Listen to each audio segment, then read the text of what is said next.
el módulo anterior hemos hablado un poco de que las verdades matemáticas existen independientemente de nosotros. La matemática obedece a una lógica superior. Podemos descubrir esta lógica superior y reconocerla y aplicarla, pero no podemos cambiarla. La matemática se basa en principios que no podemos quebrantar. Entonces, si queremos ser buenos matemáticos, tenemos que ser personas de principios. En la vida diaria, mucha gente está acostumbrada a quebrantar leyes y principios. Dicen, puedo pasar el semáforo en rojo porque nadie me está mirando. O dicen, una pequeña mentira no hace daño. Pero en la matemática no podemos hacer eso. No podemos decir, ahora puedo pasar por alto las leyes de los signos porque nadie me está mirando. Si haces eso, el resultado va a salir mal. Así la matemática nos enseña también a ser más honestos. Las reglas de la matemática no son del mismo tipo como las reglas del lenguaje. Las reglas de la ortografía y de la gramática no se basan en la lógica. Se basan en las costumbres de la mayoría y son arbitrarias. Son convenciones, o sea, son acuerdos entre personas. Y esos acuerdos se pueden cambiar. Por ejemplo, hace varios años, la Real Academia Española decidió eliminar la letra Ch del abecedario. En los diccionarios antiguos, la Ch figura como una letra aparte. En los diccionarios nuevos se trata como dos letras, una C y una H, y figura dentro de la letra C. Así los profesionales pueden ponerse de acuerdo para cambiar una regla del lenguaje. Pero los matemáticos no pueden ponerse de acuerdo para que 2 más 2 sea 15. Nadie tiene la autoridad de cambiar una ley de la matemática. Eso me parece algo muy liberador. Ante las leyes de la matemática, todos somos iguales. Aún el profesor más erudito tiene que someterse a estas leyes, igual que un niño. Vamos a distinguir ahora entre algunos elementos distintos que encontramos en la enseñanza de la matemática. A menudo partimos desde la definición de algún objeto matemático, rectángulo, número primo, etc. Al inicio, eso es un invento arbitrario, pero cuando investigamos este objeto, pronto llegamos a unas leyes o principios que rigen su comportamiento. Por ejemplo, una vez que hemos definido lo que es la suma y la multiplicación, las leyes de la matemática determinan que estas operaciones son conmutativas y que se combinan entre sí según la ley distributiva. Eso ya no puede nadie definir o cambiar según su antojo. Estas leyes son la matemática en sí, o la esencia de la matemática, y estas leyes son absolutas y universales.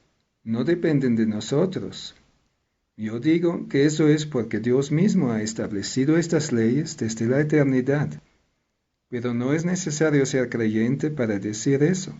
En el módulo 1 hemos conocido a Godfrey Hardy. Él era ateo, pero Hardy también llegó a la conclusión de que la matemática tiene una existencia propia, independiente de la mente humana e independiente del mundo físico. Después encontramos en la matemática también notaciones, que este signo significa más, o que esta forma de escribir los números indica una potencia. Estas notaciones son arbitrarias, son convenciones.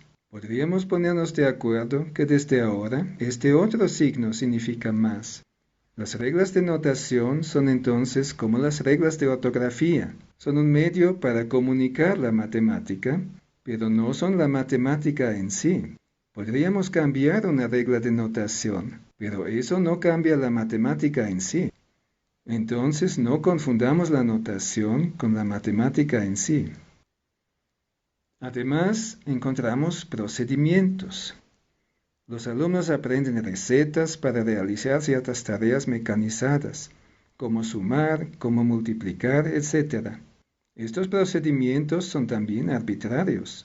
Se podría sumar o multiplicar de maneras muy distintas. Un buen procedimiento nos facilita la tarea, Pero el procedimiento no debe convertirse en una cárcel que nos quita la libertad. Eso es uno de los problemas de la matemática escolar. Los profesores actúan como si los procedimientos fueran la esencia de la matemática, pero no lo son. Su esencia son las leyes y principios. Si entendemos esos, entendemos toda la matemática. Y la buena noticia es que los principios son relativamente pocos. Pero si aprendemos procedimientos sin entender los principios, nos confundimos. Voy a ilustrarlo con un ejemplo, la suma de números largos. Los alumnos aprenden un procedimiento mecánico. Estos se suman, estos se llevan, estos se suman. Pero la gran pregunta es, ¿por qué se hace así? Esta es la pregunta que nos lleva a los principios. De hecho, nuestra manera de sumar no es la única. En la India empiezan a sumar desde la izquierda. Cuando sale más de 10, no escriben un número llevando, sino que corrigen el número que ya han escrito. En Japón, mucha gente ni siquiera usa papel y lápiz para sumar, lo hacen con un ábaco. Y en muchos lugares del mundo, la gente usa una calculadora. Entonces, ¿por qué sumamos de la manera como lo hacemos?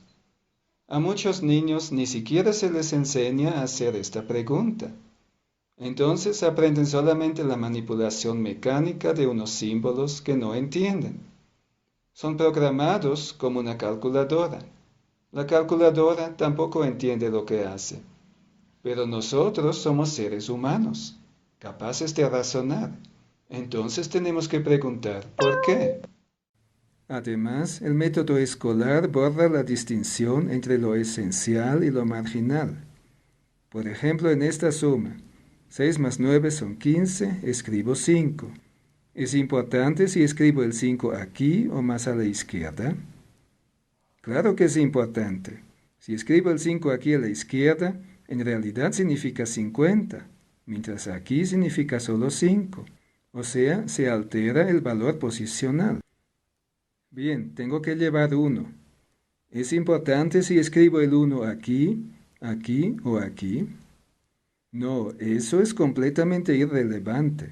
Lo único que importa es que este 1 es una decena y tengo que sumarlo con la columna de las decenas. Pero ¿dónde en la columna de las decenas lo anoto? Eso no tiene ninguna importancia.